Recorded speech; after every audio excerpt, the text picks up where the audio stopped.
So we're here with Betty, the owner of Pasta Via. And Betty, can you tell us a little bit about yourself and the background of Pasta Via? Well, we've been in business here for 19 years. We started at 517 with a little marketplace and a little outdoor patio seating. And we've just grown. It started as a brainchild, and we thought we had something good to offer to the community, and then it took off. So I know you're a resident of Conshohocken, a longtime resident. What made you want to open your business here versus somewhere else? Well, with the growth of the lower end, the office buildings that were coming into play, we thought it was just a good place to open a business and community oriented, and people could walk and they could walk to our place, they could grab something fresh and good and wholesome and go back to their offices. So how do you think that Conshohocken can improve the business district along Fayette Street after seeing it grow for so many years?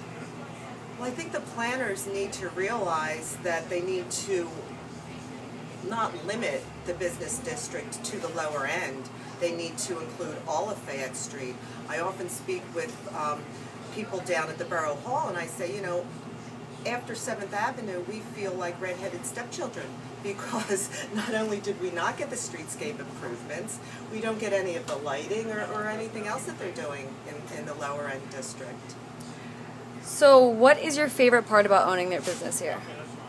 Gosh, my favorite part has to be just being able to know all my customers personally, whether they be residents of Conshohocken or corporate clients. Brian and I share a wall, and it's nice being next door to him, because if he runs out of something or I run out of something, we kind of are able to help each other out. So it's just a real friendly family kind of feeling. What kind of aspects do you think make Conshohocken uniquely appealing to you and other businesses like yours?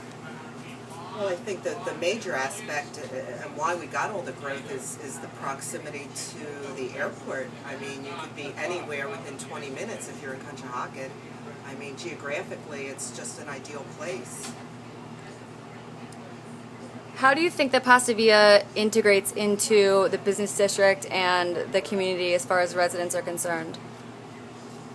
Integrates. Do you think it's a, you know, do you think it's a good fit? Do you think people kind of count on you? Oh, I think so. Yeah, we've got clients, both people that live here and people that have worked in the community that are still clients from the day we opened. Customers. You know, a lot of times we deliver. Our delivery is free. We don't charge for delivery. I pay my drivers a little bit more, and we just ask that, you know, they get a gratuity. And if you're a senior citizen and you can't afford that, well, then that's fine as well. That's great. What kind of businesses do you think that Conshohocken has a need for? I think Conshohocken has a need for businesses that are mindful of not just your generation or maybe my generation, but that are mindful for the seniors. They took away the supermarket and they gave us a CVS, but I mean, that doesn't really help many of the senior citizens that aren't able to walk the district or don't really afford the prices that some of these restaurants and other eateries offer. So like a grocer or a little market, yeah, something like that? Yeah, not another bank or a food establishment, I Right. think that's for sure. Yeah. Conshohocken has good restaurants, though. Yeah. What are some of your main concerns for the future of Conshohocken and Fayette?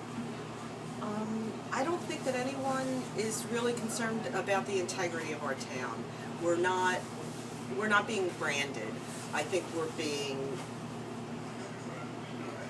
for lack of a better word, I think we're being prostituted. I don't think that they're trying to say, like, let's keep it quaint, let's keep it convenient, let's keep it, you know, keep the climate the way it is. They're allowing anything and anyone to. You think they're allowing somebody else to dictate what happens here without any input from, you know, business owners? I don't think the people. Back in the day when I first started in business, there were concerns. There were concerns about how our business in particular would impact traffic, how it would impact residents, et cetera, et cetera. I don't think if the things aren't written down, if they're not in the book, I don't think anybody's really concerned about impact any longer. Direct impact. And you think that's one of the main issues? I think. Lastly, how do you feel about the proposed Super Wawa going, proposed for the F. Moore site? Always, ever since I started in business, I was always taught by my mentors and people that worked with me, competition is always good. Never be afraid of competition. I don't think Wawa is competition, and I don't think it's what Conshohocken needs. We have great little places run by great people who have put a lot of heart and soul into this borough, and now, again, I use that word prostitution, and now we're getting Wawa, which is not only providing fast food that's not even all that wholesome, but gas. I mean, God, Bob Wilson's been here longer than me. What are these mom and pop people going to do? As a resident, what do you think about the same question? I feel the same way. My mother was hit by a car out here in September, a truck. The speed limit is 25 miles an hour. If you glance out there right now, each and every one of those cars that you see going along Fayette Street is not doing 25. Something like Wawa is just going to increase the traffic and increase the speed. I mean, people are going to be rushing in and out. Is there anything else you'd like to share about Wawa or just owning a business, living in Conchi, what you love, anything? I love everything about Conchi. I love the people, the businesses. We just need to kind of band together and make it better for the future. Agreed. Thanks a lot, Betty. You're welcome. Thank you, Trudy.